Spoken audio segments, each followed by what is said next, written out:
Bedtime over here. And this segment is called Bedtime Story with Mrs. Cat. I have my snuggle buddy from Jesus above here. This is Lucille. You know Mrs. Cat has 7 kingdom kids? I do.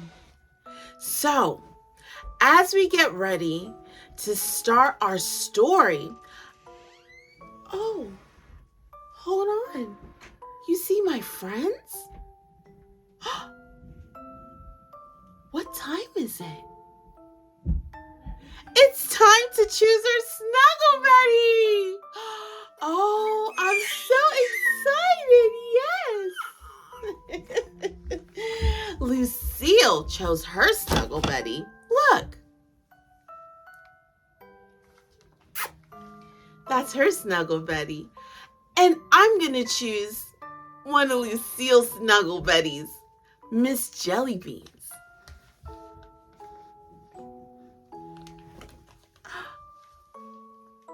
Here's Miss Jellybeans. So this is my snuggle buddy. Miss Lucille has her snuggle buddy. Do you have your snuggle buddy? All right.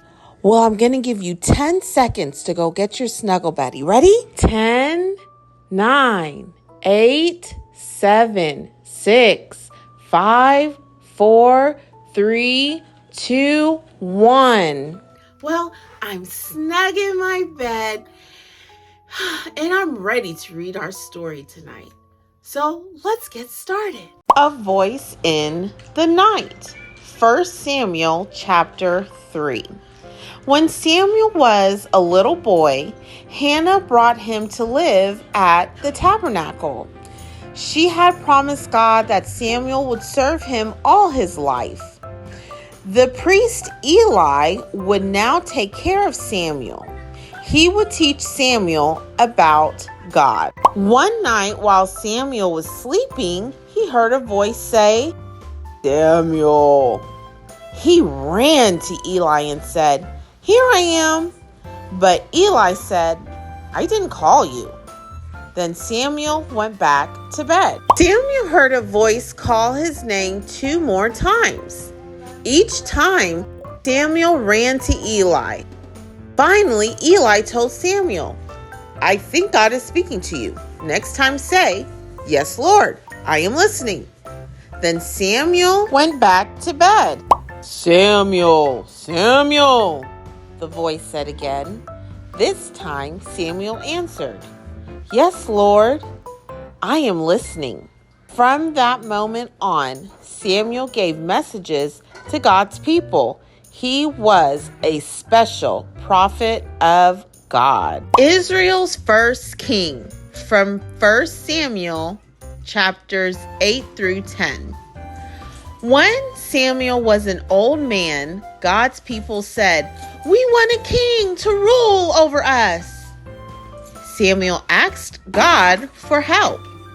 God told Samuel to warn the people about all the trouble a king could bring. A king would make the young men join his army, and the people would have to give their best things they owned to support the king. Samuel warned the people, but they still would not listen. Then God told Samuel to give them a king. God led Samuel to a man named Saul. Samuel poured oil on Saul's head.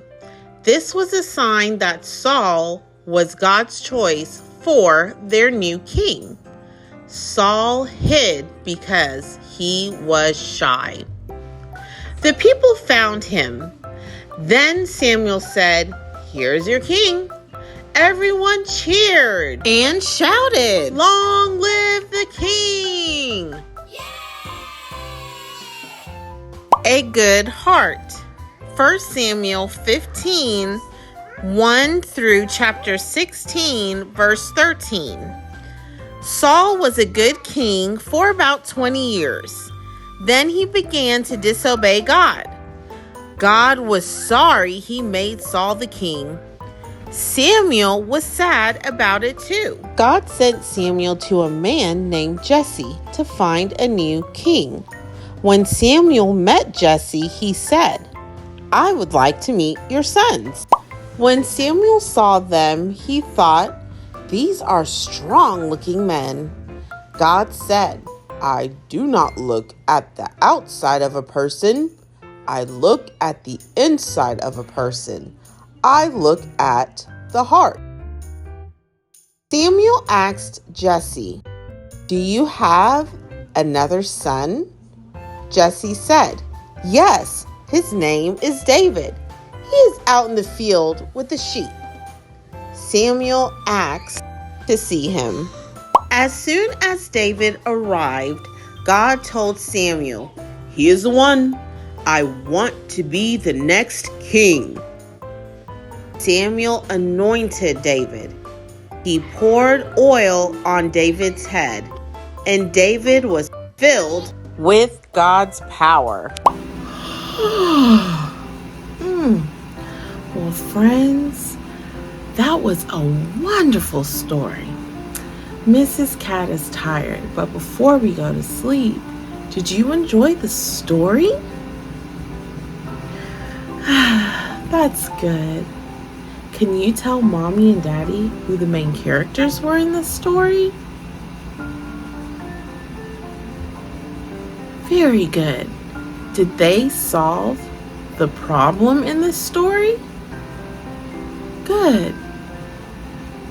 If they did, what was the solution?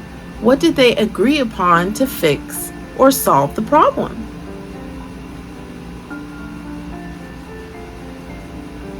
Very good. Well, I couldn't go without letting you know that my very own snuggle buddy is in bed.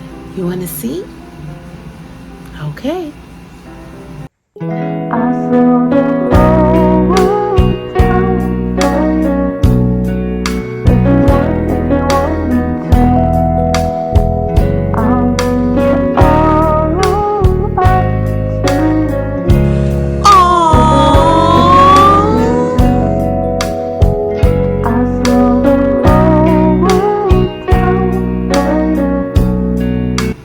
Well, Miss Cat's going to her bed. I'm nice and warm.